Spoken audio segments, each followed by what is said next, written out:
오늘 우리가 할 내용은 인터랙션 디자인이에요. 우리 HCI라고 하는 분야에서 디자인 쪽으로 가장 HCI적인 그런 토픽이 뭐냐? 그러면은 인터랙션 디자인이라고 생각해. 나는. 물론 이제 다른 사람들은 다르게 생각할 수도 있겠지만.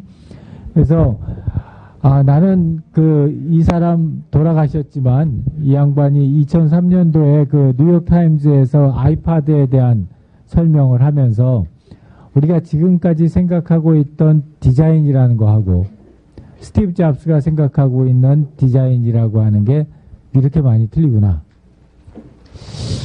내가 요새 어디 나가면 나보고 디자인과 교수라고 그러거든. 그래서 난 너무 영광스럽게 생각하고 있어. 지금 머리 길른 효과가 나는구나. 경영학과 교수가 그만큼 변신하면 잘한 거지. 근데 왜 내가 그 얘기를 하냐면 우리가 이제 뭔가를 나는 내가 디파인하는 디자인이라고 하는 거는 뭔가 눈에 보이지 않는, 그리고 손에 만져지지 않고 귀에 들리지 않는, 그러니까 즉 우리가 지각할 수 없는 무엇인가를, 우리 머릿속에 있는 무엇인가를 실제 세상에 현실화해서 만들어내는 작업을 나는 디자인이라고 생각을 해요. 이제 그런 측면에서 보게 되면은 인터랙션 디자인이야말로 정말 대단한 디자인 파트 중에 하나예요. 왜냐하면 눈에 보이지 않는 어떠한 행동과 그 작용과 반작용의 방식을 사람들이 어떤 형식으로든지 경험할 수 있게 그렇게 만들어주는 것. 그게 인터랙션 디자인이라고 볼 수 있기 때문이에요.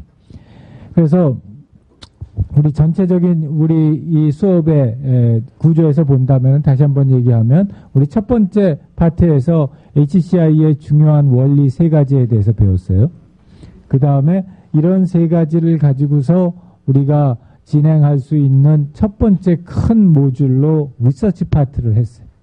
그래서 여기서 사용자에 대해서 분석하고 그 사용자가 하는 일에 대해서 분석하고 그 일을 하는 맥락에 대해서 분석하고 그거에 적합한 기술에 대해서 분석하고, 그래서 이 4가지의 리서치 파트를 하고 이제 이런 리서치 파트를 베이스로 해서 그러면은 지금까지 없었던 새로운 형태의 무엇인가를 만들어내는, 그걸 갖다가 현실화하는 그런 과정을 우리가 디자인 파트라고 봤고, 이 디자인 파트는 첫 번째 시간에 우리가 컨셉을 했고요. 그 다음에 인터랙션을 지난 시간에 했어요. 이제 2개 남았어. 2개 남은 게 하나가 이번 시간에 할 인터랙션이고 그 다음에 이제 다음 시간에 할 인터페이스예요. 이게 어떻게 다르냐? 컨셉이라고 하는 게 가장 핵심에 있는 중심이 되고 그 컨셉의 정적인 요소, 동적인 요소, 그 다음에 표현적인 요소, 이 3가지를 갖다 디자인하는 게 결국에 가서는 컨셉, 우리가 머릿속에 있는, 눈에 안 보이는 그런 개념을 실제로 사람들의 눈에 보이고 손에 만져지는 대상으로 만들어내는 작업을 하는 거라는 거죠. 그 중에서도 특히 제일 어려운 파트가 인터랙션이에요. 왜 어려울까? 인터랙션이. 왜 인터랙션 디자인이 어려울까? 일반적으로 HCI 하는 사람들, 이런 사람들이 인터랙션 딱 들어오면은, 인터랙션 디자인 오면은 도대체 무슨 말인지 모르겠다 그래. 이게 가장 러닝 커브가 스티프한 데야. 왜 어려울까? 안 보여서. 소연이가 아주 정확하게 잘 얘기해 줬는데 눈에 안 보이니까. 왜냐하면 정보 구조는, 정보라고 하는 건 디지털한 정보는 눈에 안 보이긴 하지만 걔네들을 우리가 지난 시간에 봤던 분류나 구조화 시키면 눈에 보여지거든. 인터페이스도 마찬가지로 디지털한 인터페이스라고 하는 게 실제로는 0과 1의 조합이긴 하지만 걔네들이 만들어낸 결과는 눈에 보인다고. 근데 얘는 결과도 눈에 안 보이는 거야. 그러다 보니까 인터랙션 디자인이 HCI에서 가장 핵심적인 부분임에도 불구하고 가장 이해가 안 되는 부분인 거예요. 그리고 어떤 의미에서는 가장 리서치가 덜 된 파트예요. 이 4가지의 디자인 파트 중에서 가장 리서치가 덜 된 파트가 이 인터랙션 디자인 파트예요. 그래서 행위 또는 동적인 행위를 디자인한다, 이렇게 생각하면 돼요. 우리가 정적인 데이터를 디자인했고 동적인 행위를 디자인하는 파트가 인터랙션 디자인이다. 그래서 인터랙션 디자인을 우리가 생각할 때는 크게 뭐 지침, 또 큰 원리가 하나가 있어요. 그게 트랜스페어런시라고 하는 원리야. 투명성.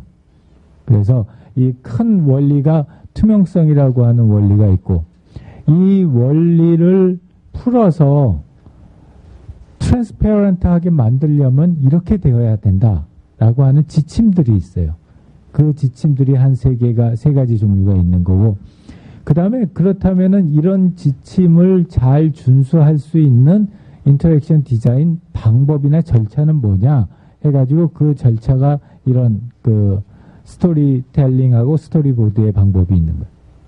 그래서 이제 오늘 우리 수업 시간에는 요 파트는 아주 디테일한 파트이기 때문에 실제로 교재를 봐야지 돼요, 여러분이. 교재를 보고서 진행을 해야 되고, 그 다음에 이제 요 큰 프린시플, 원리가 뭐냐에 대해서 얘기를 하고, 그거에 대한 지침들, 그 다음에 이 전반적인 구조, 방법의 구조는 어떻게 되는가에 대해서 얘기를 갖다가 나누도록 할게요. 자, 그래서 아까도 얘기했지만 인터랙션 디자인에서 인터랙션이라는 게 뭐냐? 결국 이제 상호작용이라는 건데, 상호작용이라는 건 주거니 받거니지 상호작용이니까 내가 어떤 액션을 취하고 그거에 대해서 우리 시스템이 어떤 반응을 하고 그 반응에 대해서 다시 사람이 어떤 액션을 취하고 그거에 따라서 다시 시스템이 어떤 반응을 하는 이런 일련의 과정들을 다 모아놨었을 때 우리가 그걸 인터랙션이라고 그러는. 이제 그러다 보니까 우리 그 익스피리언스라고 사람들이 경험하게 되는 익스피리언스의 퀄리티를 결정할 때 내가 참 좋은 경험을 했다. 아니면 나 정말 요번에 아주 더러운 경험을 했다. 뭐 이랬을 때 그 익스피리언스의 퀄리티를 정하는 가장 강력한 요소 중에 하나가 인터랙션인 거예요. 인터페이스나 인포메이션도 물론 영향을 미치기는 하지만 인터페이스나 인포메이션은 좀 간접적인 영향이야. 그런 반면에 인터랙션은 그 주거니 받거니가 모여진 게 결국은 익스피리언스니까 이 익스피리언스의 퀄리티에 가장 직접적인 영향을 미치는 거죠. 그래서 이 인터랙션 디자인이라고 하는 건 전반적으로 우리가 생각하는 예를 들어서 뭐 핸드폰이다. 그러면 핸드폰의 작용과 반작용. 우리가 생각하고 있는 게 뭐 도서관 서비스다. 그러면 도서관 서비스의 작용과 반작용. 이런 모든 시스템이나 서비스나 도구의 작용과 반작용을 디자인하는 거예요. 간단하게 얘기하면 내가 어떤 행위를 했었을 때 시스템이 어떻게 반응할 건가. 그걸 디자인하는 거예요. 내가 그 반응에 대해서 내가 또 이런 행위를 했었을 때 그거에 대해서 시스템은 어떻게 반응했을까. 이런 작용과 반작용을 다 모아놓은 셋이 이제 인터랙션이 되는 거고 그걸 디자인하는 게 인터랙션 디자인인 거예요. 그리고 아까도 얘기했지만 어려운 이유는 결과를 만들어 놔도 그게 눈에 안 보이는 거야. 그렇기 때문에 어려운데 그래서 이제 우리가 일반적으로 쓰는 방법들은 비록 실제 시스템에서는 눈에 안 보이지만 우리가 그걸 봤었을 때는 눈에 보이는 것처럼 착각하게 만들어줄 수 있는 기법들. 이제 그게 스토리텔링하고 스토리보드 기법들입니다. 그래서 이제 그런 기법들을 가지고서 인터랙션을 디자인을 해요. 그리고 뭐 이거 매번 이 수업 시간 때마다 이런 얘기를 하니까 좀 약 올리는 것 같긴 하지만 인터랙션 디자인도 책이 한 권이야. 책이 한 권이기 때문에 강론으로 이제 들어가가지고 인터랙션 디자인을 제대로 배우겠다 하면은 비욘드 인터랙션 디자인이라고 이제 제니스 프리스라고 하는 사람이 쓴 아주 좋은 책이 있어요. 근데 이렇게 두꺼워. 그러니까 이제 그 제대로 배운다는 건 이제 그런 거고 우리는 이제 개론 시간이니까 개론 시간에는 전반적인 인터랙션의 전반적인 원칙들 그리고 얘네들을 어떻게 진행하는가에 대한 맛보기를 갖다가 한다고 생각하면 돼요. 자, 그래서 이제 이 인터랙션에서의 중요한 개념이 플로우라는 개념과 트랜스페어런시라고 하는 개념인데 플로우라는 개념은 우리가 이미 배웠어요. 언제 배웠지? 두 번째 클래스에서. 두 번째 클래스에서 플로우라고 하는 개념에 대해서 배웠어요. 그게 이제 우리나라 말로 하면은 몰입 뭐 이런 거죠. 그래서 어떤 과정에 깊숙이 들어가서 더 이상 외부에 진행되는 다른 것들에 디스트랙션 안 되고 시간의 흐름도 잊어버리면서 계속하고 싶고 본연적인 관심을 갖게 되는 그런 상태를 우리가 플로우라고 했어요. 근데 이제 그런 플로우라고 하는 상태에 들어가기 위해서 가장 중요한 기본적인 원칙은 내가 가지고 있는 스킬과 이 태스크가 원하는 작업의 난이도, 그게 어느 정도 맞아줘야 된다는 거예요. 그러니까 내가 할 수 있는 것보다 너무 어려운 작업이어도 플로우에 못 들어가고, 내가 할 수 있는 것보다 너무 쉬운 작업이어도 플로우에 못 들어가는 거예요. 그런데 플로우라는 개념이 온라인 게임 같은 경우에 지속적으로 발생하는 거에서는 되게 이해가 가는데, 다른 서비스 같이 보면 특정 시간에만 쓰는 해외 관리 프로그램을 이런 그런 경우는 모르지라는 단어를 쓰고. 아주 좋은 질문인데 쓴대. 아니, 굉장히 좋은 질문이에요. 왜냐하면 그래가지고 사실은 사람들이 뭐라고 얘기했냐면, 플로우라는 게 지금 막 얘기한 것처럼 이게 헤도니스틱한 이런 온라인 게임하고 뭐 이런 데는 그게 개념이 잘 적용될 것 같은데, 뭐 메일 체크하고 문서 작성하고 결제 서류 만들고 뭐 이런 데도 플로우가 적용이 되냐? 라는 의문이 있어서 또 누가 그걸 연구를 했어요. 그 연구를 해가지고 한 몇 년 전에 연구 결과를 발표를 했는데, 심지어는 자기가 문서 작업을 할 때에도, 워드 작업을 할 때에도 플로우에 빠진다. 그리고 그 간단하게 무슨 이런 엑셀 작업 같은 걸 하고 이메일을 체크하고 하는 그런 작업을 할 때에도 플로우에 빠진다. 그런 거예요. 내가 저녁 한 밤 8시서부터 시작해가지고 한 2시간 동안 그날에 온 이메일 답장을 하거든. 내 생각에 나는 플로우에 빠져있는 것 같긴 해. 안 그러면 2시간 동안 하겠어? 그 새벽에 일어나가지고 4시부터 한 6시까지 또 하는데, 그렇게, 그러다 보면 언제 동 트고 있어. 벌써 동 텄어요. 그러면, 벌써 그렇게 시간이 가더라고. 그래서 하여튼 그런 것만 봐도, 아주 루틴한, 그런 작업을 할 때도 플로우에 들어간다고 해요. 나도 개인적으로 그렇게 느끼고. 근데 그런 플로우에 들어가기 위해서 중요한 이 요소 중에 하나가 이 트랜스페런시라는 거예요. 트랜스페런시라는 건 뭐냐면은 내가 중개인자거든요. 내가 어떤 일을 갖다가 할 때 그 일과 나 사이에 아무것도 없다고 생각하게 만드는 거. 쉽게 얘기하면 내가 리포트를 쓰려고 워드 프로그램을 작동을 시켰어. 그런데 나는 내가 이 컴퓨터를 켰다는 사실도 망각하고, 거기에 MS 워드라고 하는 프로그램을 갖다 올렸다는 것도 다 망각하고, 오로지 내가 하고 있는 게, 나는 지금 리포트를 쓰고 있어. 그러니까 나와 내가 하는 작업 사이에 아무것도 없는 거야, 사이에. 그걸 갖다 트랜스페런시라는 개념이에요. 그래서 트랜스페런시가 사람들이 일반적으로 몰입으로 들어가는 데 가장 중요한 조건 중에 하나가 트랜스페런시라는 건데, 그 트랜스페런시를 갖다가 맞춰주는 요소들이 있다는 거예요.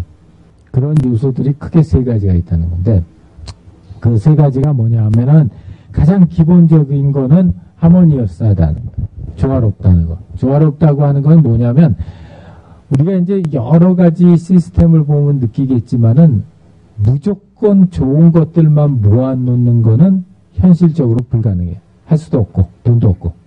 그러다 보니까 항상 모든 것들이 뭐와 뭐 사이에 밸런싱을 갖고자 하는 거예요. 그 조화롭다라고 하는 건 뭐하고 뭐 사이에 항상 이렇게 상충되는 것들 사이에 조화를 갖는 거. 그게 첫 번째. 조금 이따 예를 보여줄게요. 그다음에 2번째는 네거티브한 것들을 없애는 거. 내가 트랜스페런트를 하려고 그러는데 자꾸만 뭐가 눈에 걸리는 거야. 그래서 그 눈에 걸리는 그 트랜스페런트에 방해가 되는 요소들을 없애버리는 거. 그게 2번째. 그 다음에 3번째는 나로 하여금 좀 더 트랜스페런트가 쉽게 될 수 있게 도와주는 것들. 포지티브한 팩터들.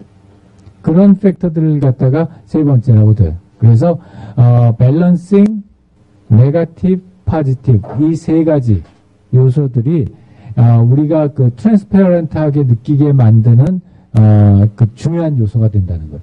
그래서 이제 우리가 인터랙션 디자인을 한다는 거는 이런 지침들에 맞게 액션과 리액션을 갖다 설계를 하는 거예요.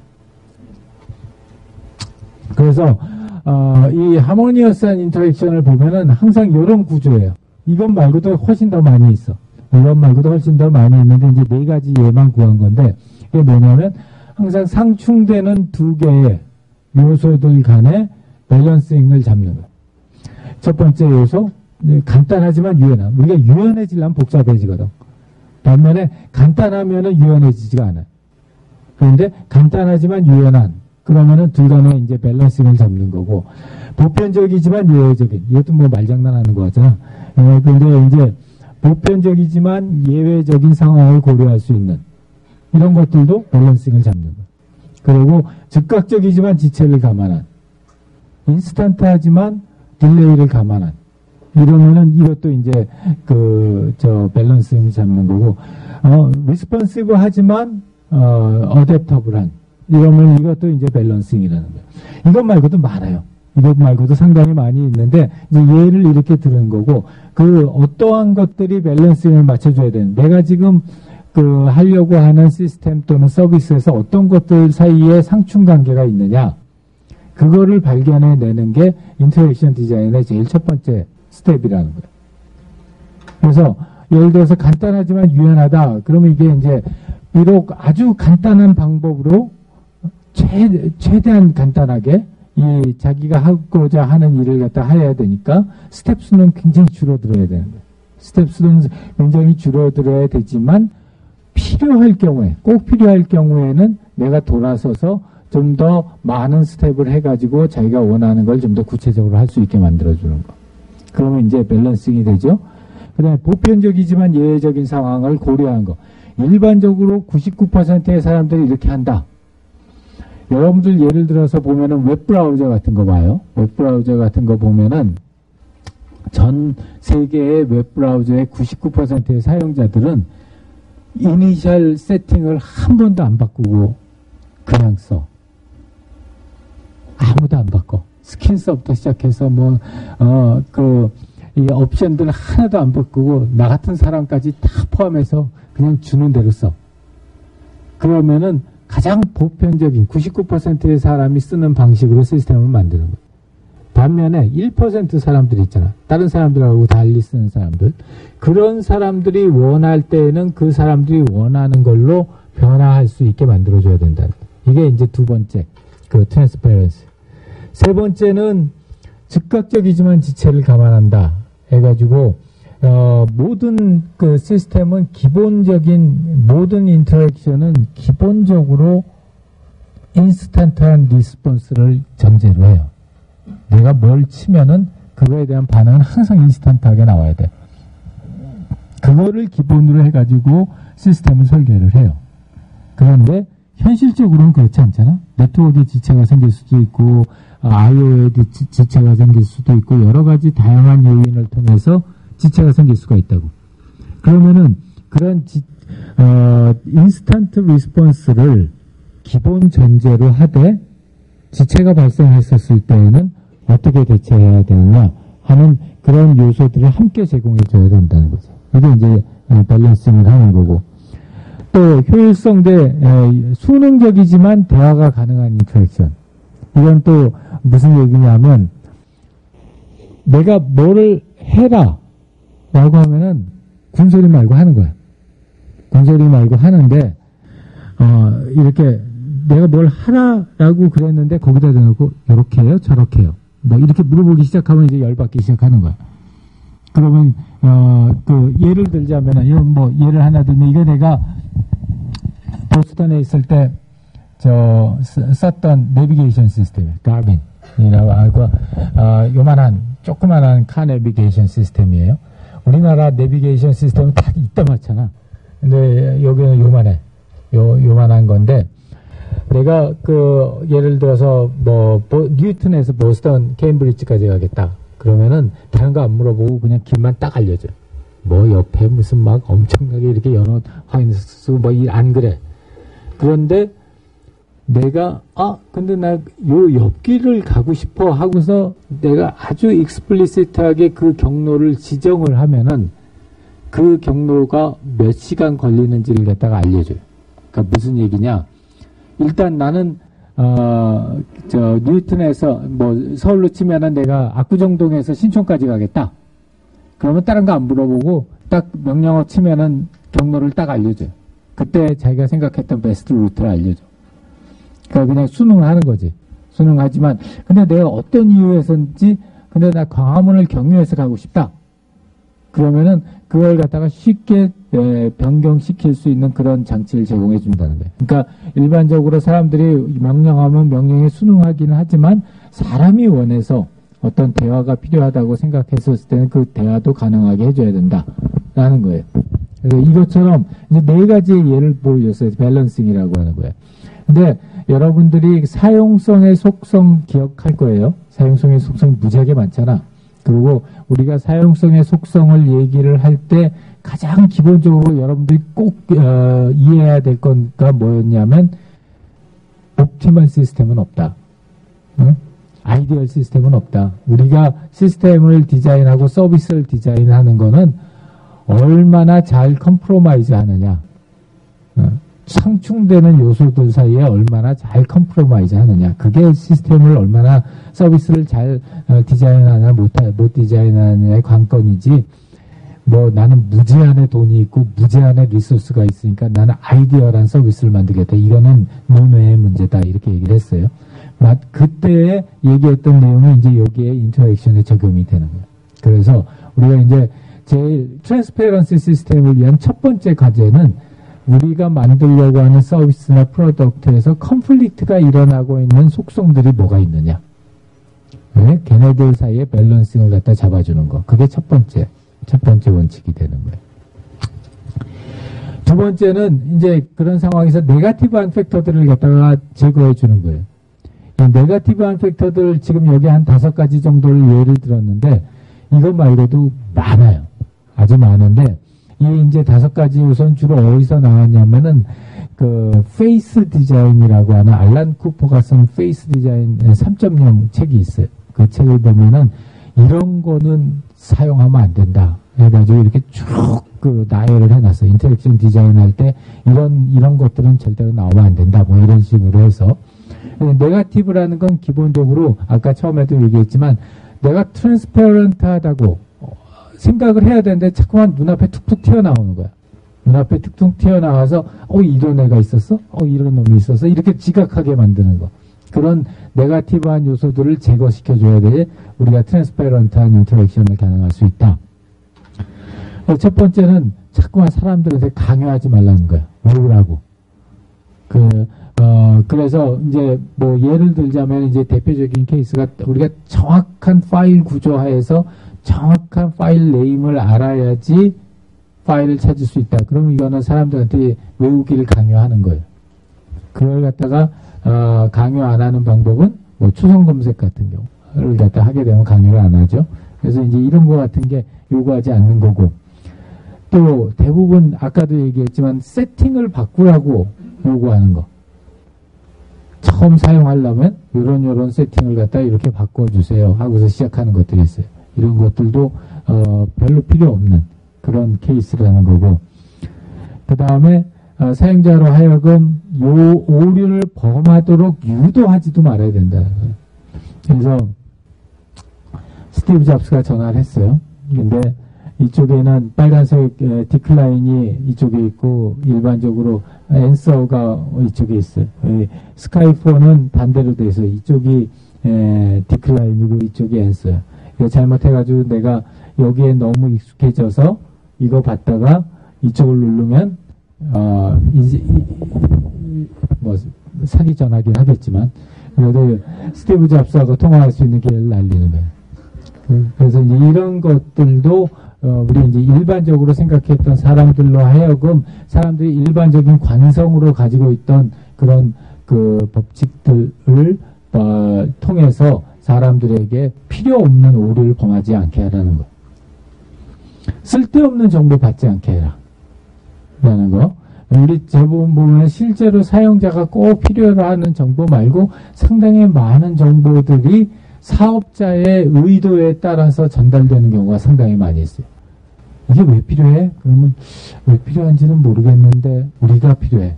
이런 것들, 그런 것들을 이제 상당히 하지 말아야 될 거. 그 다음에 선택을 강요하는 거. 이것도 굉장히 많아요. 사실은 보면은 그 선택을 갖다가 특히 그 꼭 필요하지 않는 시점에서 강요하는 선택. 이것도 내가 아주 중대한 네거티브들 중에 하나예요. 이 예는 뭐냐면 나는 여기 혹시 라이트룸 쓴 사람 있어?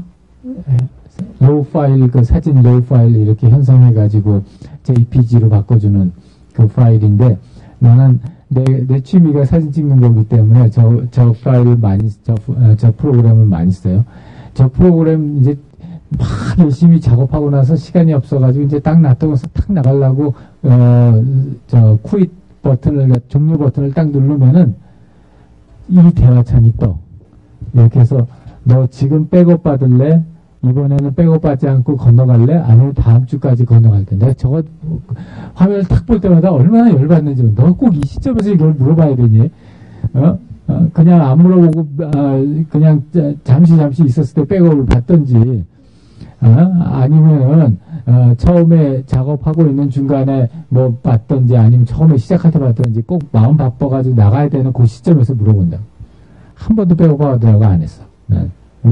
이제 그런 것 같은 경우가 불필요한 선택을 불필요한 시점에서 사용자에게 강요하지 말라는 거예요. 이것 말고도 뭐 굉장히 많은 지침들이 있어요. 책들, 우리 HC랑 관련된 인터랙션 디자인을 가보면 네거티브들로 이런 거 하지 말아야 된다라고 하는 지침들이 굉장히 많이 있어요. 그런 지침들 여기에 다 들어가는 거고, 긍정적인 요소를 증가시키는 인터랙션 지침들, 이게 이제 뭐 소위 말하는 사력 있고 배려감 있는 사람들이라는 거예요. 이거는 재밌는데, 이거는 이제 다른 책에서 그 기본적인 모티브를 가져왔는데, 왜 사람들 중에 그런 사람들 있잖아. 이렇게 얘기하다 보면, 저 사람 참 같이 무슨 일을 해보고 싶다. 그런 사람들이 있어. 내가 아주 좋아하는 교수님들, 이제 요번 학기에 수요일날 저녁마다 내가 수업을 하나를 하는데, 소셜 이노베이션이라는 수업을 해요. 소셜 이노베이션, 사회적 혁신. 그래가지고 우리 일반 개인들이 가지고 있는 어떤 이런 끼 또는 창조적인 역량, 이런 것들을 가지고서 사회적인 문제를 한번 같이 풀어보자 하는 그런 이제 세미나 시리즈를 갖다가 하는데, 거기에 25분의 교수님이 들어와서 강의를 해주셔요. 그러니까 그걸 하면서 내가 25명 내가 좋아하는 교수님들을 모셨어. 근데 그런 교수님들 중에 이제 그런 분들이 계시고, 옆에 있으면은 옆에 있는 사람 참 잘 배려해주는. 이 사람 내 속을 어떻게 이렇게 잘할까?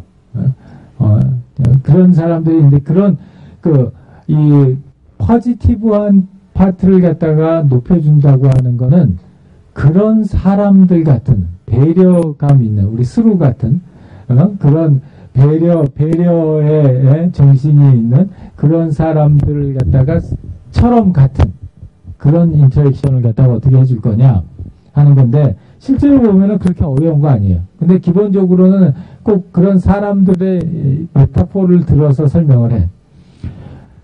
첫 번째는 좀 나한테 관심을 가져달라는 거. 나한테 관심을 가져달라는 거고, 나한테 관심을 가져달라는 거는 기본적으로는 사용자가 어떠한 방식으로 일반적으로 어떻게 사용하느냐를 최대한 많은 관심을 가지고 보아주고, 그거에 따라서 시스템을 진화시켜줘라. 사람이 그러지 않느냐. 배려감 있는 사람이 그렇게 하지 않느냐. 그래서 대표적인 예 중에 하나가, 얘가 지금 왜 정말 학습을 해서 그런지 안 그런지는 모르겠는데, 내가 쓰고 있는 베타 테스트 중에 내비게이션 시스템이 하나가 있어요. 내가 현대 기아차 자문위원을 하기 때문에 이제 내비게이션 시스템들 이렇게 가져와서 보는데, 그 내비게이션 시스템은 아주 이놈이 똑똑해. 처음에는 내가 우리 집이 저기 촌이야. 그래서 이제 그 촌에서 서울까지 이제 올라오는 걸 갖다가 이렇게 딱 내비게이션을 쓰면 처음에는 3가지 대안을 항상 얘기를 해주더라고. 중부고속도로 떠나가지고 이렇게 올라오는 거, 경부고속도로 가서 이렇게 오는 거, 그 다음에 저쪽 돌아가지고 국도로에서 오는 거, 이렇게 3가지 대안을 갖다가 얘기를 해주는데, 어느 순간이 딱 지나갔더니 한 대안만 얘기해. 내가 항상 그 길만 다니거든. 그 길만 다녔더니 그 다음서부터는 나머지 두 대안은, 그러니까 매번 이렇게 할 때마다 다른 두 대안이 조금 더 빠르거나 아니면 뭐 조금 더 거리가 작거나 그랬는데도 내가 유독 내가 좋아하는, 왜냐면 그 가는 동안 경치가 좋아서 내가 그 길을 갖다 좋아하거든. 그래서 그 길을 갖다가 한 서너 번 갔더니 그 다음서부터는 나머지 대안은 안 보여주고 오로지 그 길만 보여주는 거예요. 그래서 얘 똑똑하네. 예. 기사가 있었으면 그랬을 거 아니야. 그 어디로 가주세요? 그러면 난 그냥 이 길로 갔으면 좋겠다 그랬을 거 아니야. 한 번 물어봤으면 그 다음에 또 안 물어보겠지. 그렇게 하겠지. 그래서 그런 것처럼 관심을 가져주라. 한 발 먼저 내다볼 것 해가지고 이제 우리가 좋은 레스토랑에 가잖아. 좋은 레스토랑에 내가 제일 좋아하는 레스토랑, 보스턴에 제일 좋아하는 레스토랑이 있어. 한 달 전에 예약해야지, 들어가서 밥을 먹는데 이탈리안이야. 비싸지도 않아. 그런데, 이제 생긴 것도 정말 허접하게 생긴 동네인데, 거기에 있는 이탈리안 레스토랑인데, 여기에 웨이터가 정말, 아주 기가 막힌 웨이터들이 있는데, 내가 그런 비슷한 웨이터를, 저거 찍어서 정말 이런 얘기 못하겠다. 근데, 최근에 봤어. 어디서 봤냐면은, 근데 나처럼 생각하는 사람이 많은가 봐. 내가 그 레스토랑이 이번에 보니까 어느 잡지에선가 뭔가에서 보니까 우리나라 베스트 10을 꼽는 데 들어갔더라고. 어디냐면은 저기 한티역에서 이 도곡동 쪽으로 이렇게 넘어가는데, 이름은 하여튼 저걸 찍어서 얘기 못 하겠고, 딱 그런 거야. 뭐냐면, 내가 이제 이렇게 우리 4명 친구들이 이렇게 가가지고 같이 밥을 먹는다. 식구들끼리 밥을 먹는다. 그러면은 애한테는 약간, 할머니한테는 약간 따뜻하고 미지근한 물을 가지고 오고, 애한테는 냉수를 가져오고, 그 다음에, 이런 식으로 하고, 그 다음에 물이 전체 이 물잔에서 요만큼 좀 들어줘서 요만큼 되면은 내가 굳이 부르지 않아도 와가지고 물을 더 따라 놓는다. 이런 것들이 한 발 더 모든 거잖아. 조금 있으면 저 고객이 물을 조금 더 달라고 그럴 거다. 그럼 미리 알아서 가가지고 물을 따라 놓는다는 거예요. 그래서 그럴 수 있는, 한 발 더 먼저 내다볼 수 있는 거. 이게 이제 시스템적으로 구현한다는 거는 이제 또 다른 얘기긴 하지만, 이제 그런 내용들이고, 아주 몰상식한 경우가 되게 많아. 그래서 이건 내가 한 말이 아니라 이거는 기존에 있는 HCI 책에서 관련된 것들인데, 이제 상식적으로 행동할 것. 그래서 상식적으로 행동한다는 거는, 예를 들자면은 이런 어떤 내가 주제 관련된 검색어를 쳤었을 때 거기에 같이 딸려 나오는 광고들은 내가 그 주제 관련 거하고 연관이 있어야 되겠지. 근데 그렇지 않은 경우도 꽤 많이 있거든. 상식적으로 하는 거. 그 다음에 정말 답답한 사람 중에 하나가 융통성 없는 사람들이라고 그러잖아. 융통성을 발휘해라 라는 건데, 이제 예를 들자면 유심카드가 없어도 우리가 비밀번호를 안 넣어도 긴급 통화는 가능하단 말이야. 그래서 이런 식의 이런 것도 융통성이거든. 그래서 이제 이런 융통성을 발휘할 수 있는 그런 것들도 트랜스페런시를 높이는 데 중요한 도움이 된다는 거예요. 그래서 다시 한번 이렇게 정리를 하자면은, 트랜스페런시라고 하는 거는 제일 첫 번째 지침은 밸런싱을 맞추는 거. 두 번째는 네거티브를 없애는 거. 세 번째는 포지티브를 증가시키는 거. 이런 식으로 우리가 분류할 수 있고, 그 분류 기준에 따라서 상당히 여러 가지 종류의 지침들이 있다는 거예요.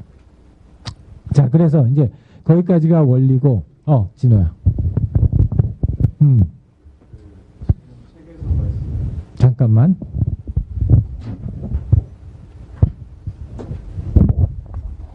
네, 강의 자료로 말씀해 주신 네거티브 요소가 트랜스퍼런시를 방해하는 요소로 이해가 되는데, 그런 몰입도가 높아졌을 때 발생할 수 있는 몰입도 자체가 가진 부정적 요소들은 어떻게 해야 되는지가 좀 궁금해서요.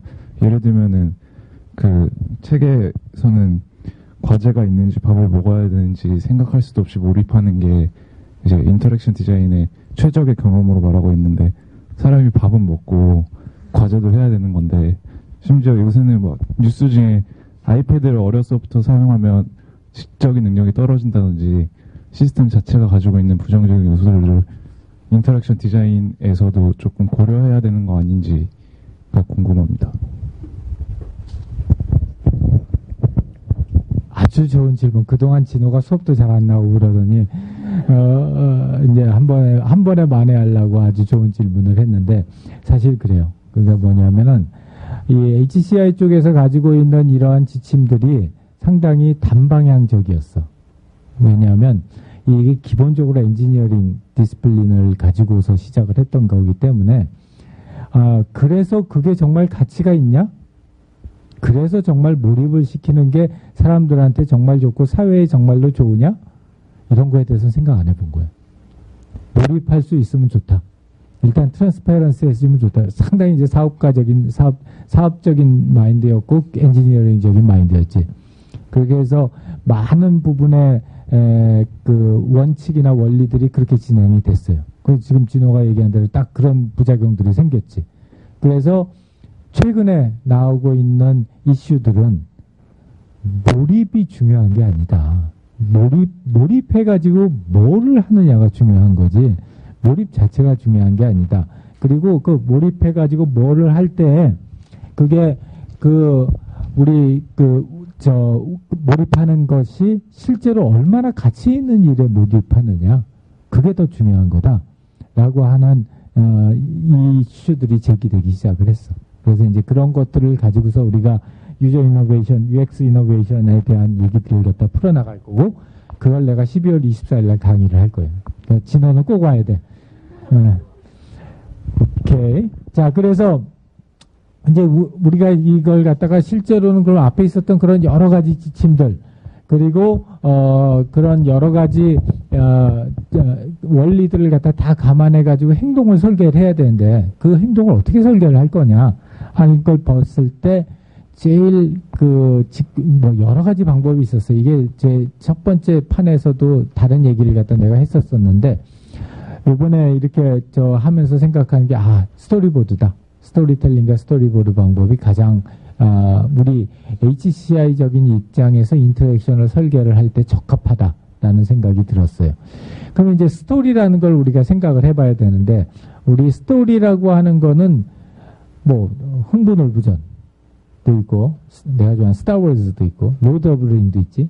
그 호빗 영화도 새로 나온다는데 12월 달에 할 거 많다.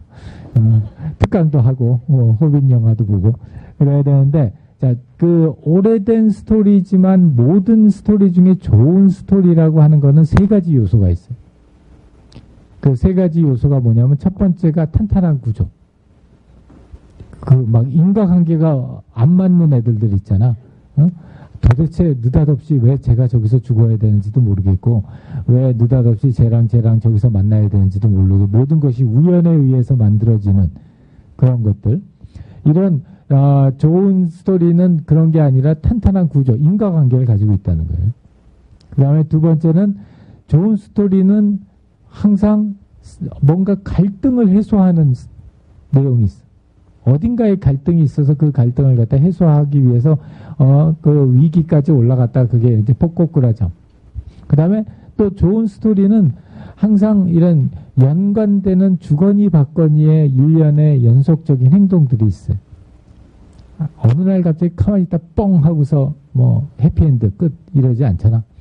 상당히 많은 형태의 주인공을 중심으로 해서 주거니 받거니가 있지. 그래서 그런 세 가지 요건을 가진 게 이제 좋은 스토리라고 그래요. 그래서 그런 좋은 스토리를 가진 스토리를 한번 만들어 보는 거야. 그 스토리의 대상은 뭐냐? 여러분들이 생각하고 있는 시스템이지.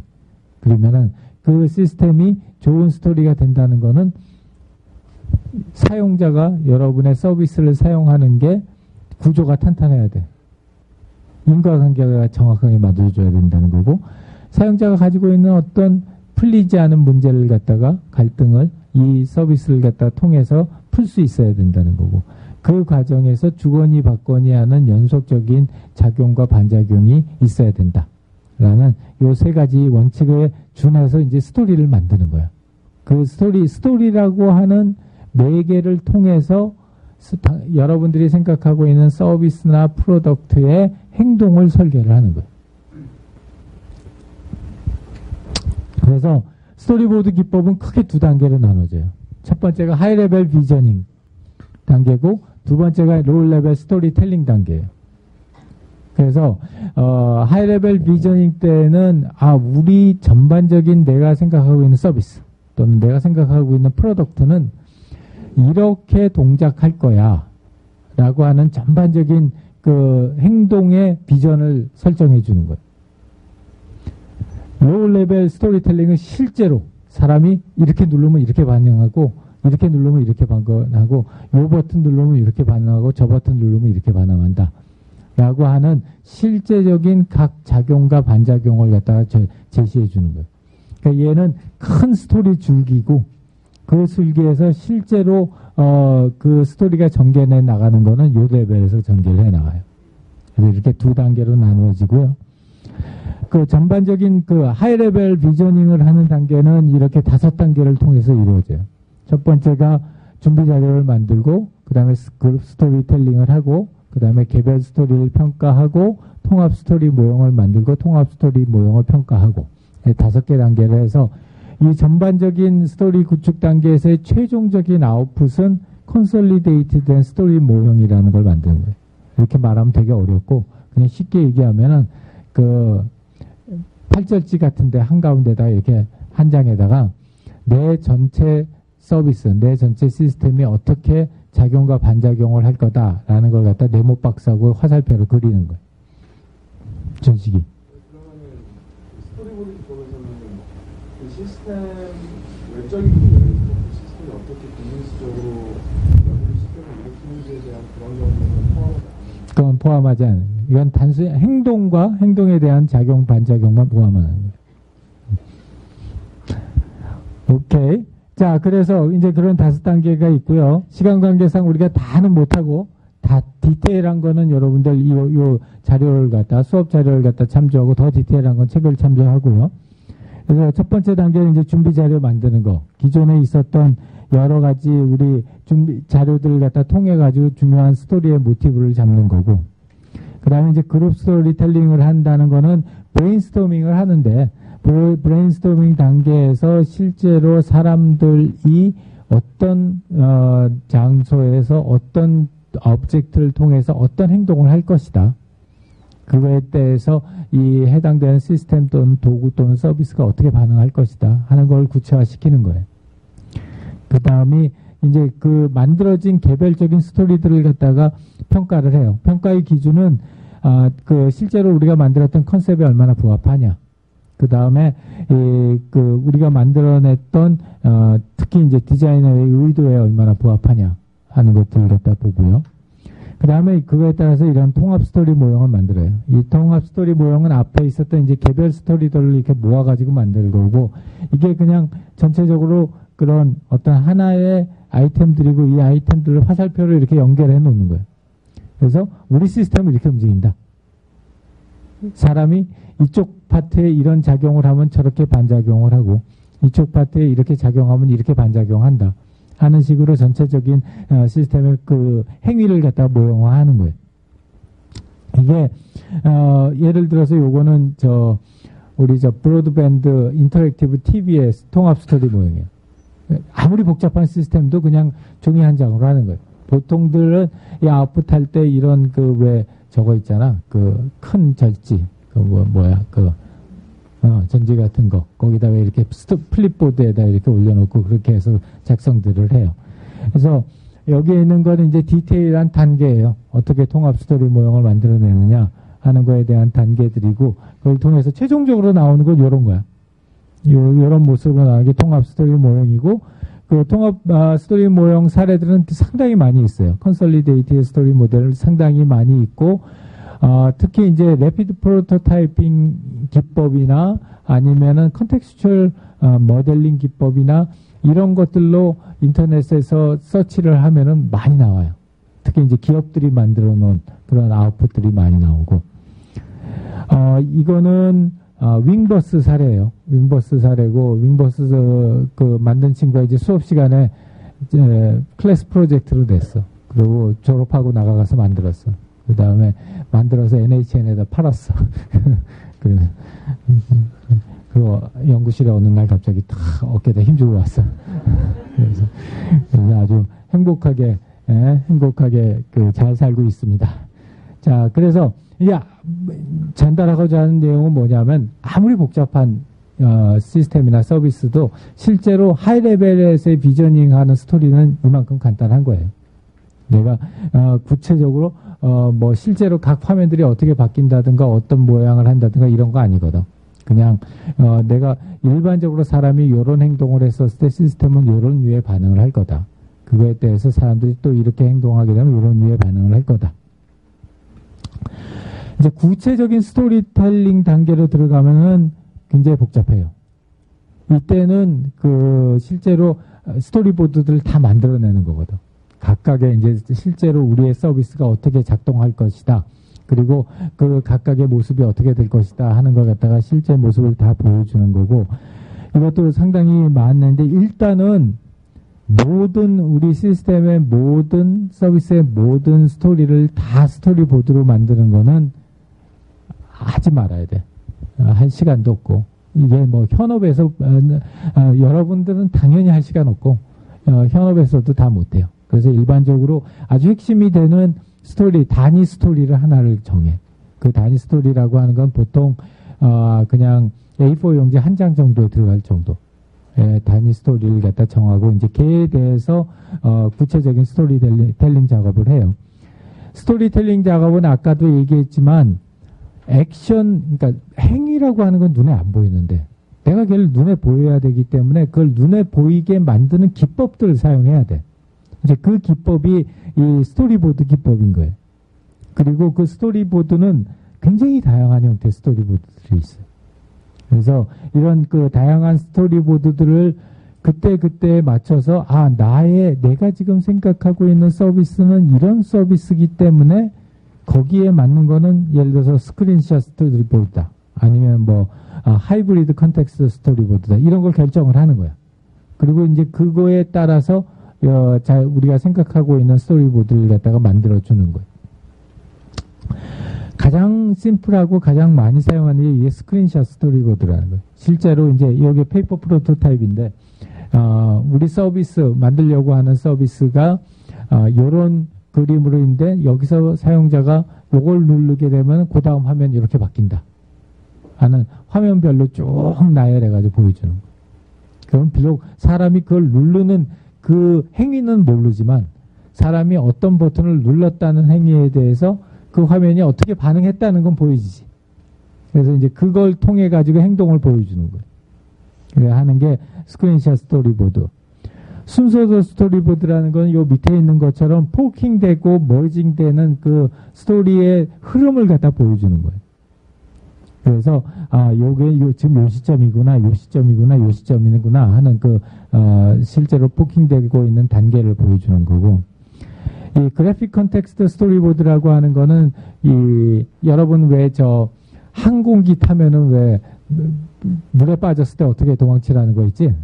그런 거 같은 게 이 그래픽 컨텍스트 스토리보드라는 게 실제적인 상황을 갖다 약간 좀 보여주고 있는 거고, 하이브리드 컨텍스트라고 하는 거는 이렇게 실제 환경에다가 애니메이션 또는 일러스트레이션 되는 그 사람을 갖다가 넣어서, 사용자를 넣어서, 이건 이제 실제적인 행동을 보여주는 거예요. 행동이 더 중요하고 그게 포함되어 있는 컨텍스트가 더 중요할 때, 그럴 때 이제 사용하는 게 이런 하이브리드 컨텍스트 스토리보드들 사용하고, 영화 각본 스토리보드들도 많이들 사용해요.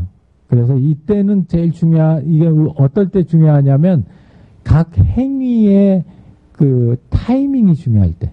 그러니까 어떤 거는 아주 러시하게 가고, 어떤 거는 슬로우하게 가고, 어떤 거는 간헐적으로 가고, 어떤 건 스테디하게 가고, 이런 식으로 자기의 그 사람들이 행하는, 사용자들이 행하는 행위의 종류가 여러 가지 종류가 있고, 그 타이밍이 중요할 때 이제 쓰는 게 이 스크린 플레이예요. 스크린 플레이, 영화 각본 스토리보드라는 거고, 혼합형은 이제 앞에 있는 것들 다 섞어가지고 쓰는 거예요. 다 섞어가지고 그때 하나의 스토리이지만 그 스토리의 흐름을 갖다 보여주는 거예요. 그래서 이제 그 스토리보드를 그때그때 필요로 하는 스토리를 갖다가 그때그때 필요로 하는 내용을 갖다가 적절하게 섞어가지고 스토리보드를 만들어요.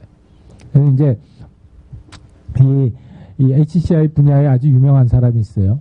그 사람이 작년, 재작년에 이제 컨퍼런스를 할 때 아주 IBM에서 오래 있었던 사람이야. 그래서 자기 퍼스널 컬렉션을 갖다가 가지고 왔는데 한 이만한 방 전체에 한 30년 동안에 나왔던 모든 디지털 기기들을 자기가 컬렉션에는 모든 디지털 기기를 가졌어요. 핸드폰만 해도 한 1000개 되고 뭐 삐삐서부터 시작해가지고 뭐 막 그런 걸 하는 그런 사람인데 이제 그 사람이 이런 책을 썼어요. 그 스케칭에 관한 책을 썼어.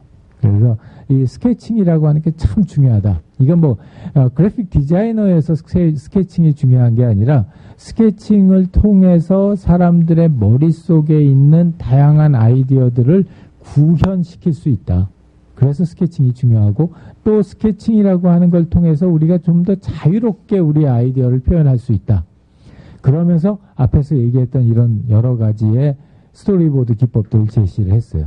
그래서 이런 건 대부분이 우리가 많은 비용을 투자하지 않더라도 실제로 현업이나 또는 우리가 연구를 하는데 사용할 수 있게 그렇게 하기 위해서 이러한 스토리보드들 여러 가지를 제시를 했어요. 그러니까 여러분들은 이것들 중에서 내가 내 현재 서비스에 내가 생각하는 서비스에 예를 들어서 컨텍스트가 굉장히 중요하다. 그럼 하이브리드 같은 걸 쓰는 거고 이게 굉장히 복잡한 그 로직을 가지고 있다. 그러면 순서도를 갖다 쓰는 거고 이게 내가 이 행위를 하는 행동 자체의 타이밍이 굉장히 중요하다. 그러면 스크린 플레이를 쓰는 거고 이런 식으로 해가지고 그때마다 적절한 형태의 스토리보드를 선택을 해요. 그 다음에 이제 구체적으로 이 한 컷들을 만드는 거예요. 스토리보드니까 이제 컷이 있잖아. 그러면 이제 한 컷을 만드는데 그 한 컷을 만들 때 어떤 정보가 들어가야 되는지 하는 내용들이 이제 정리되어 있어요. 이런 내용들은 그 한 컷에 꼭 들어가야 줘야 한다. 그 다음에 이제 얘네들을 모아요. 얘네들을 갖다 모아서 프레임으로 연결을 해요. 요 각각의 한 프레임들을 갖다가 하나씩 모아가지고 연결을 하는 거야. 그렇게 연결을 해가지고 하나의 스토리를 만들어내고 그런 스토리들이 최종적으로 우리가 뭐를 기준으로 평가를 하느냐 하면은 아까 우리가 얘기했던 트랜스페런시의 세 가지 지침들을 가지고 평가를 하는 거예요. 전체 컷이 이렇게 나온 다음에 조화로운 행동 밸런싱을 제대로 맞췄나 쫙 평가를 하고 그 다음에 네거티브한 요소들이 없나? 를 갖다 평가를 하고 내가 포지티브한 요소들을 갖다 여기다 넣을 수 있나? 하는 걸 평가를 하는 거예요. 그렇게 해가지고 가지고 있는 스토리보드를 갖다 수정을 하는 거예요. 그렇게 해서 나오는 파이널 아웃풋이 이런 거예요. 이게 이제 기본적인 구체적인 스토리보드가 되는 거죠. 많은 스토리들 중에서 핵심적인 스토리를 뽑아서 이 스토리보드를 갖다 만들어내는 거예요.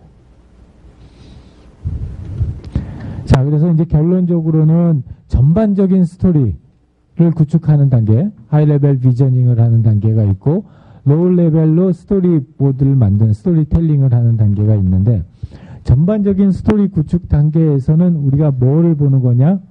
좋은 스토리의 세 가지 기준이라고 얘기했던 거. 그거에 따라서 평가를 하는 거예요. 내가 컨솔리데이트된 스토리 모델을 만들어 놓고, 그 스토리 모델을 보면서 구조가 탄탄한가? 그리고 실제로 있었던 갈등이 해소되었나? 그리고 사용자를 중심으로 해서 작용과 반작용이 일어났나? 하는 것들을 평가하는 게 전반적인 스토리 레벨에서의 평가 기준이고 그 다음에 이제 스토리텔링, 구체적인 스토리텔링에서의 평가 기준은 밸런싱을 잘 맞췄나? 네거티브한 요소들을 갖다가 제거했나? 포지티브한 요소들을 갖다가 가능한 많이 부과했나를 가지고서 그 스토리의 구체적인 사항들을 갖다 평가를 하는 거예요. 그렇게 해서 계속해서 리바이스하고 업데이트 하면서 큰 레벨, 하이 레벨에서의 비전인가 로우 레벨에서의 스토리텔링을 번갈아 가면서 하는 거. 그게 인터랙션 디자인 방법이에요. 말은 쉽지.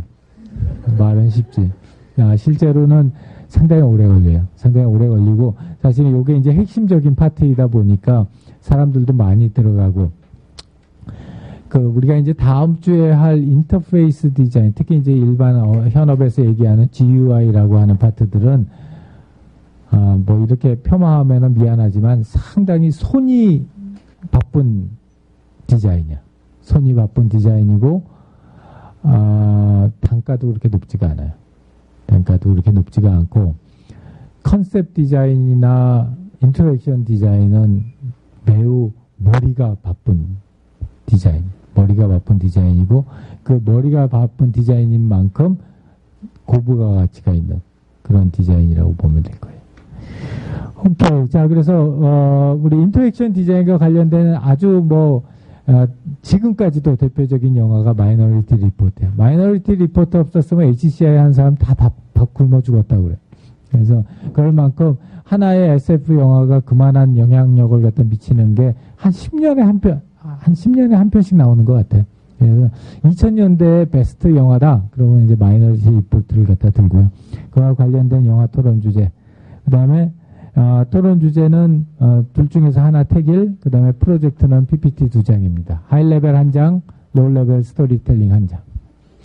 오케이. 자, 여기까지 하고요. 우리 5분 쉬었다가 프로젝트 발표하겠습니다. 써서 우리 간단하게 한 팀만 발표를 할게요. 준기야. 자,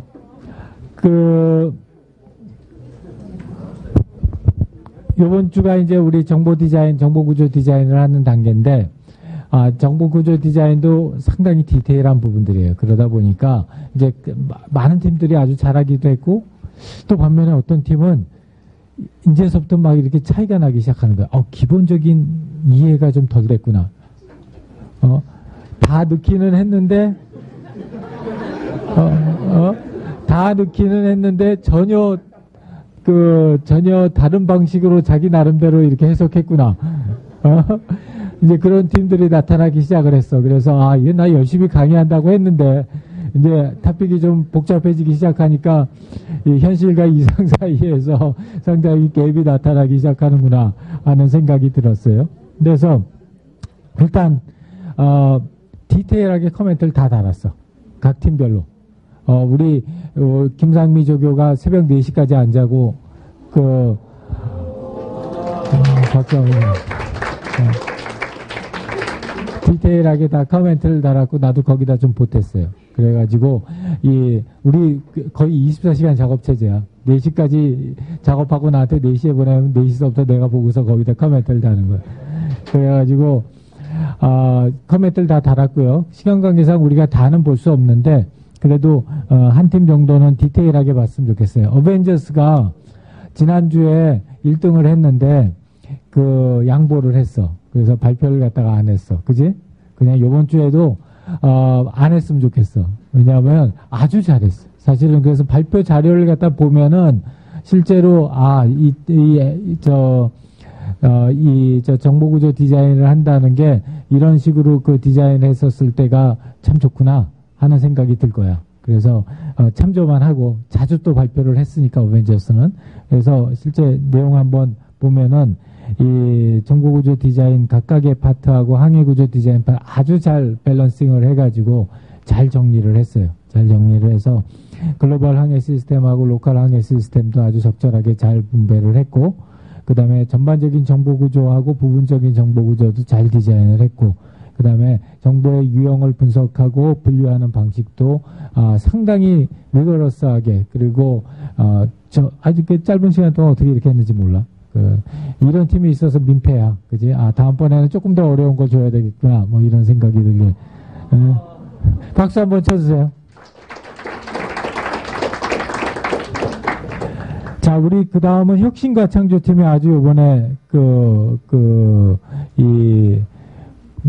발악을 했다 그러면 안 돼요. 이걸 뭐라 그래야 될까? 하여튼 분발했어요. 분발해가지고, 실제로 분석 단계, 디자인 단계, 그 다음에 구조 단계를 했고, 각각의 분류 방법을 만들었고, 그 다음에 특히 이 접근도 향상을 위한 각각의 분류 방법들을 가지고서 내비게이션 스트럭처를 제시를 했어요. 내비게이션 쪽이 좀 약해.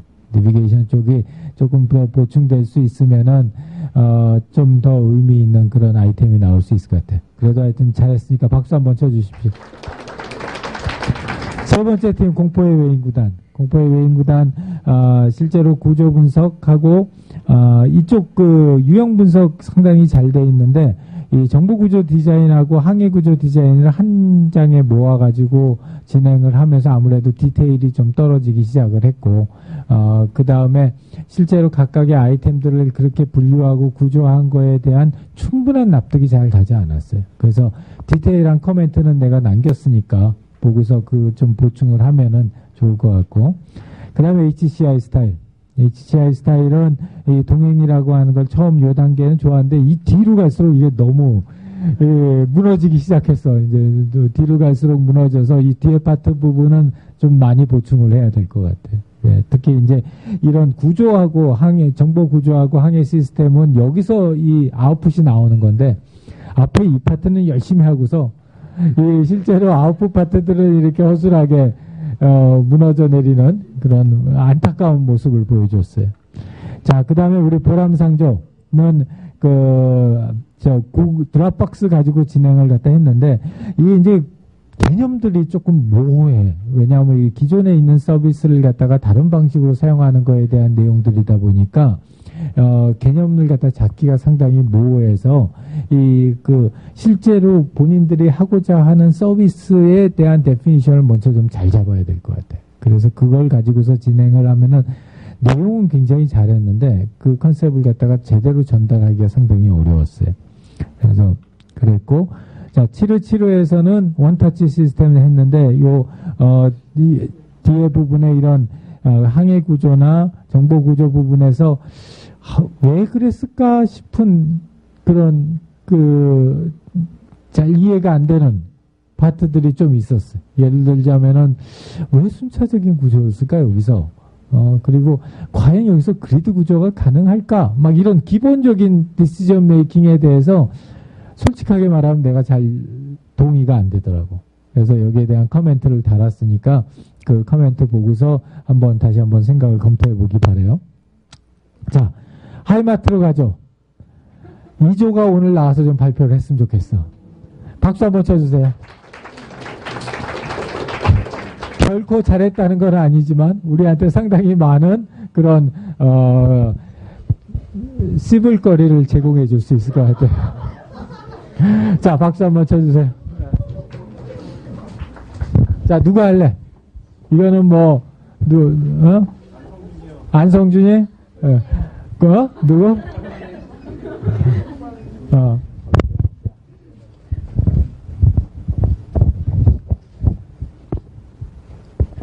우선 저분들한테 많이 미안하고요. 제가 좀 많이 구조를 짜서 했는데 결과가 안 좋은 것 같아서 저희는 처음에 그 인터랙션 디자인 쪽이랑 전체적인 디자인을 고려를 하면서 저희 정보구조 디자인을 이렇게 왔다 갔다 하는 식으로 같이 생각을 했고, 그 위에 설명이 그 파트에 해당하는 부분이고, 그 다음 정보 유형 분석에 있어서는 저희가 기술 분석 이전에 했던 분석 자료 중에 기술 분석 자료 중에 그 필요하다 싶은 정보들을 쭉 나열을 한 다음에 그 각각의 정보가 어떤 정보 유형에 속하는지 가로 속에 나타냈고, 그 다음에 디자인 자료 중에 컨셉 디자인 자료 중에 중요하다고 생각되는 정보를 뽑아내서 이렇게 쭉 나열한 다음에 그 밑에도 저희가 벤치마킹할 그런 연세 도서관이나 구글 네이버 교보 이북 11번 같은 게서는 어떤 정보를 중요하게 제공하고 있는가를 각각 썼습니다. 그래서 크게 테마를 묶으면 검색 파트가 있고, 그 다음에 대출 예약 파트가 있고, 마지막으로 조회 시스템 파트를 이렇게 세 파트로 나눠서 각각의 정보를 유형을 분석을 했고요. 그 다음에 정보 검색을 분류를 할 때 그 일반 검색, 상세 검색, 추천 검색, 본문 미리 보기 등 그 내부의 그런 특성들을 이렇게 카테고라이즈를 한 다음에 그 각각의 정보들이 어떤 기준에 의해서 정보 가 분류되는지, 그래서 글자 기준에는 일반 검색 리스트, 출판사, 작가, 장르 등이 있고 그 밑에 쭉쭉쭉 이어지는 표입니다. 그리고 대출 예약에 있어서는 대출 예약은 미리 보기 기능, 그리고 랭킹 기능, 도서 추천 기능, 도서 구매 서비스 연동, 그리고 캘린더 연동 기능이 있는데 그 각각의 기능에 대해서 어떤 기준에 의해서 정보를 분류해야 되는지 또 기준도 다 명시를 했고, 마지막에 조회에 있어서도 각각의 정보들이 어떤 기준에 의해서 분류가 되는지 다 명시를 했고,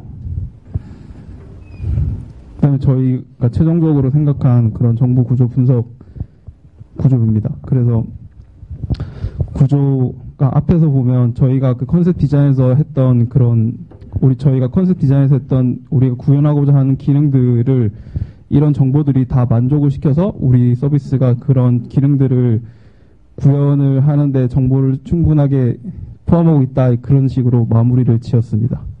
그래서 마지막에 항해 시스템 분석에 있어서는 좀 마지막 앞에 부분들이 좀 이렇게 뒤처지다 보니까 많이 못했는데, 네, 그 부분이 좀 아쉽습니다.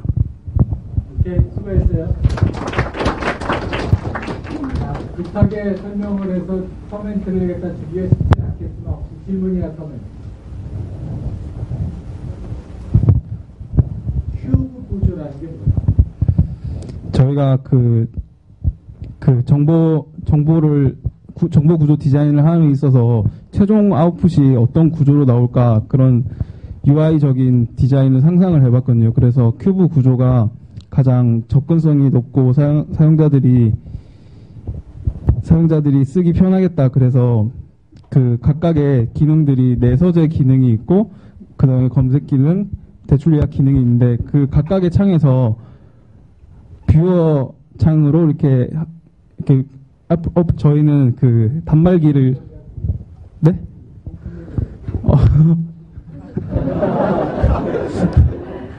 그러니까 각각의 어플리케이션이 이렇게 구동될 때 이거를 스크롤을 하면 항상 위에 뷰어가 있고 항상 밑으로 스크롤을 하면 설정 창이 떠서 어느 창에 내가 있든 위로 스크롤하면 뷰어가 뜨고 아래로 스크롤하면 설정 창이 뜬다고 해서 전체적으로 봤을 때 정육면체를 펼친 것처럼, 큐브 구조를 펼친 것처럼 저렇게 디자인을 하려고 저희가 했거든요. 그래서 저 구조를 기반으로 저희가 정보 구조를 어떻게 짜야 될까, 그렇게 왔다 갔다 하면서 생각을 했습니다. 질문.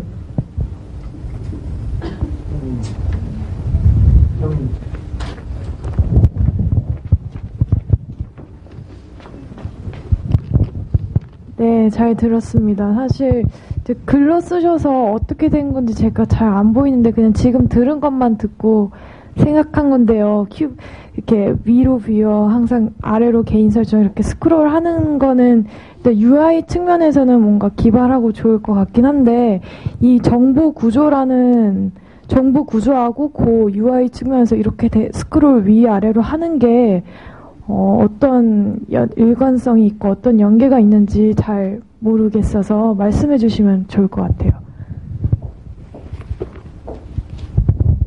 네, 저희가 큐브 구조를 다시 설명을 해드리면, 지금 저기는 전개도로 그려져 있지만 저거를 접었다고 생각을 했을 때 큐브를 어떤 회전축을 가지고 전진과 후진으로 움직일 수 있고 상하로 움직일 수 있는 어떤 입체적인 물체로 생각을 했을 때, 저희가 내서재라는 조회, 검색, 그리고 대출 예약 같은 경우는 꽤 중요한 정보들이 많이 담겨 있고 큰 기능 중에 하나였고요. 뷰어라든지 개인 설정 같은 경우는 정보가 들어있다기보다는 설정적인 측면이라든지 아니면은 제휴사에서 제공하는 뷰어를 사용할 수밖에 없는 그런 특성이 있었습니다. 그래서 저희가 정보 구조를 생각을 할 때 전진과 후진으로 할 수 있는 방향으로 저희가 정보 구조들을 분석을 하였고요. 그리고 위아래로 상하 같은 경우는 사용하실 적에 상하보다는 전진과 후진으로 많이 사용을 하시기 때문에 상하 구조에서는 정보가 많이 담기지 않고 픽스된 것들을 위치를 시켰고, 이제 전진과 후진으로 저렇게 단순하게 세 가지로 놓은 것은 저희가 잡은 컨셉 자체가 단박에 통합적인 플랫폼이지만 단박에 디바이스에서 검색부터 읽기까지 가능한 것이 저희 컨셉이었기 때문에 큐브를 생각을 하면서 정보 구조도 분석을 하고 UI도 좀 염두에 두었던 것 같습니다.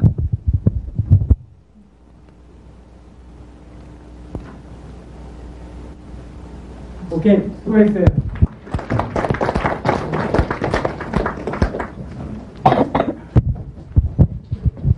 자, 이 팀의 주제를 갖다가 보게 되면은 난 참 좋았어. 왜 좋았냐 하면은 바로 이 큐브 구조라는 걸 만들었거든. 그리고 이 큐브 구조라고 하는 게 이 팀에서 처음에 컨셉 디자인할 때 생각했던 그 컨셉하고 너무 잘 맞는 정보 구조를 딱 만든 거야. 그래서 독특한 정보 구조 디자인을 하고 그게 그 기존의 컨셉, 자기네들이 지난주에 만들었던 그 컨셉과 아주 잘 맞을 수 있는 그런 정보 구조 디자인의 기본적인 구조를 갖다가 인벤트한 거예요. 그게 나는 아주 좋은 그 성과였다고 생각을 해요. 다만 이제 그걸 인벤트하고 나서 그걸 구체화하는 과정과 특히 뒤로 가서 항해 구조로 가면 거의 아무것도 안 썼어. 그냥 교과서 내용 그냥 써놔가지고 그 디테일이나 완전성 측면에서는 아주 막 그냥 뻘을 해서 뒤로 갔지만 그 제일 기본적인 아이디어, 정보 구조에서의 가장 기본적인 아이디어는 기존에 있었던 컨셉을 어떠한 형태로 구조화시켜서 정보로 표현해 주느냐. 그리고 그 구조라는 건 꼭 뭐 99%가 우리가 하이라키칼한 구조를 가지고 있다고 하지만 그래서 대부분 잘한 팀들은 정답을 따라갔어요. 그래서 이제 하이라키칼한 구조의 그리드 구조를 깔고 이런 식으로 갔지만 이 팀은 공부를 갖다가 잘 안 했던지 아니면 다 듣고서도 우리 현재 서비스에서는 이 구조가 더 잘, 나는 후자라고 생각을 해. 이 구조가 더 잘 어울린다고 생각했기 때문에 상당히 독창적인 구조를 만들어냈어요. 그래서 이제 그 한 가지 이제 우려사항이라고 한다면은 사람들이 이러한 멘탈 모델을 머릿속에다 넣고, 이 시스템의 구조는 큐브 구조구나. 그래서 이걸 이쪽으로 돌리던 이 맞물려서 돌아가는구나 하는 걸 머릿속에다 이해하는 데까지가 얼마나 어려울까. 이거는 꼭 고민해 봐야 되는 거야. 이게 사람들한테 그렇게 인투이티브하게 전달될 수 있는 정보 구조는 아니거든. 그렇지만 없는 자기네들 나름대로의 아이디어를 만들어서 그걸 컨셉과 일치시켰다는 거. 그런 점들은 굉장히 좋은 파트예요. 그래서 아마 다음 주에 이걸 가지고 좀 더 일레보레이션 시켜서 인터랙션 모델을 만들면은 훨씬 더 재미있는 형태의 아이디어가 나오지 않을까 싶은 거. 잘했고요. 뒤로 가면 이건 좀 너무했고, 이거는 나중에 최종 보고서 낼 때는 다시 변경해서 내세요. 자, 그 다음에 우리 시끄럽죠는 우리 이제 전반적으로 이 팀 열심히 하고 그 그래픽하게 아주 잘했는데 이제 약간 아쉬운 점이 뭐냐면 이제는 우리가 강론으로 들어간 거거든. 이제 인터랙션 디자인, 인터페이스 디자인, 인포메이션 디자인은 강론으로 들어갔는데 강론에서 너무 개론적인 얘기를 하게 되면은 내용이 구체화가 안 되는 거예요. 내용이 구체화가 안 돼서 그래서 실제로 정보 구조가 어떤데 하고서 이렇게 보면은 잘 안 보이는 거야.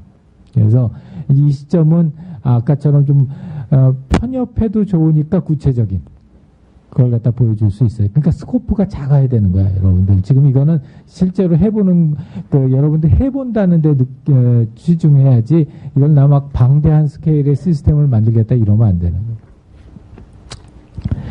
그 다음에 우리 모이조는 교과서를 잘 읽어야 돼. 내용은 아주 디테일한 내용들이 많이 들어가 있고, 그런 의미에서 상당히 좋아졌는데, 이 기본적인 컨셉에 대한 이해가 조금 그래요. 그래서 그 내용들을 조금 다시 한번 확인할 필요가 있어요. 자, 여기까지 해가지고 이번 수업 마치고 우리 조교가 나와서 출석 부를 겁니다. 자, 수고했습니다.